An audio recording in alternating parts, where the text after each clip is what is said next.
Apakah hukum meninggalkan solat kerana sibuk dengan urusan pekerjaan? Boleh. Dia sibuk dengan kerja, sibuk jual, sibuk berniaga, sibuk kebun. Boleh tak tinggal semayang? Boleh. Lepas tu suruh mari dengar. Boleh apa? Boleh dosa. Dosa besar.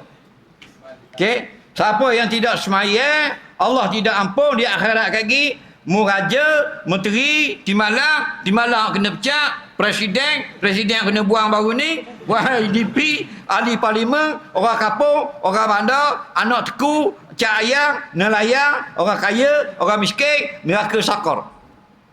Api masuk ke dubur, keluar ke mulut, putus habis tadi perut. Bu, Tuhan awak sebekah bu.